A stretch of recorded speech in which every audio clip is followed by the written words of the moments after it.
오늘은 일반 학원을 다니는 학생들의 이야기를 들어봤습니다. 학원 가면 테스트만 보고 앉아있다만 옵니다. 시간만 버리는 수업을 하고 있었어요.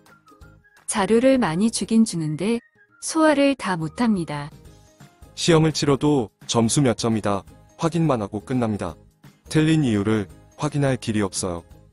모르는 게 있어도 그냥 넘어가고 숙제 검사를 하지 않습니다. 진도 나갈 분량이 많으니까 테스트만 보고 그냥 넘어갑니다. 이렇게 일반 학원에 다니는 학생들의 이야기를 들어봤는데요. 반면에 학생이 선생님을 가르치는 수업은 이렇습니다. 선생님 앞에서 공부한 만큼, 아는 만큼, 이해한 만큼 설명합니다. 그 후에 부족한 부분, 막히는 부분을 선생님이 듣고 계속 보완해주고 심화 내용까지 끌고 와서 서포트해줍니다. 과제는 매일 나가고 매일 체크합니다. 질문은 언제든지 할 수 있습니다. 전 과목을 이렇게 똑같은 프로그램으로 진행합니다. 일반 학원에서는 시키는 공부만 수동적으로 합니다. 그러다 보니 자기가 주도적으로 뭘 어떻게 공부해야 되는지 모르는 친구가 많습니다.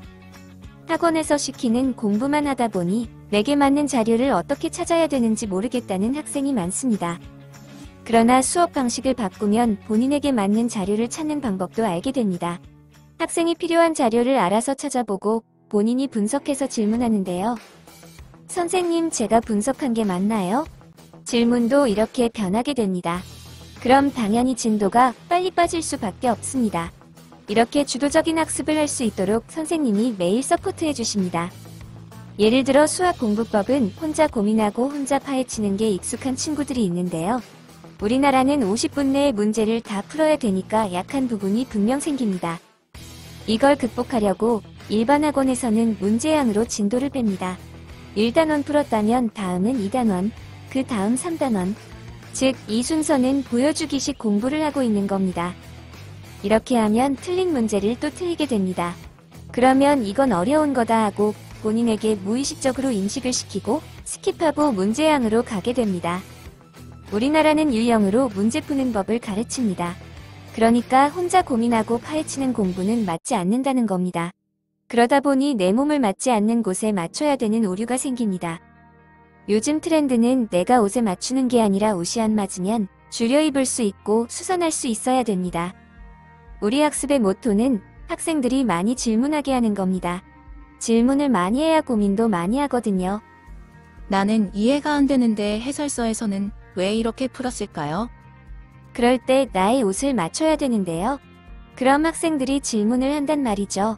그냥 가서 옷 줄여주세요 말합니다. 그런데 이게 아니라 허리는 몇 센치, 기장은 몇 센치로 줄여주세요 하면서 길을 열어주는 게 사실 질문이거든요. 이게 쌓이면 저희 수업 영상에서 보셨듯이 자신감이 생기면서 자기만의 언어로 설명을 하게 됩니다. 그 과정 속에서 설명을 하는 걸 보면 학생이 외워서 하는구나, 아니면 자기 언어로 소화를 해서 하는구나를 금방 알고 바른 길로 잡아주는 겁니다. 그렇게 되면 학생은 말합니다. 선생님, 이게 궁금하신 것 같아요. 그때 선생님은 이제 공부할 준비가 됐구나 말합니다. 본인의 입에서 이렇게 터져나와야 재미를 붙이는 거거든요. 따라서 옷을 바꾸는 작업을 계속해야 됩니다. 과제한 것 중에 이해가 안 된 것은 바로 피드백 줍니다. 피드백 줬는데도 이해가 안 된 부분은 모아서 토론 수업을 합니다. 그러면 성적뿐만 아니라 그 밖의 능력들이 금방 올라갑니다. 그래서 공부를 많이 하는 학생일수록 좋습니다. 이해한 부분을 백지에 써보거나 말하는 것도 있는데요. 여기에서 걸리는 부분이 있겠죠. 즉, 내 말로 못 만드는 부분은 내가 완벽히 이해하지 못한 겁니다. 읊조리는 것과 외워서 설명하는 건 이해하고 설명한 게 아니기 때문에 전문가는 금방 알아챕니다. 즉, 내 말로 바꿔서 다시 나가야 되는 게 진짜 내 것인 겁니다. 학생들은 1타 강사 수업을 들으면 나도 1타 강사처럼 된다는 착각을 합니다. 학원이나 과외 수업 들을 땐 다 알아들은 것 같지만 수업 끝나고 문제 풀려고 하면 그때 뭐라고 했지? 내가 무슨 말을 들었지? 그게 뭐였지? 이렇게 여운만이 남습니다. 이런 점을 보완한 것이 학생이 선생님을 가르치는 수업이라 보면 됩니다. 이렇게 오늘은 일반 학원의 상황과 학생이 선생님을 가르치는 수업을 알아봤습니다. 감사합니다.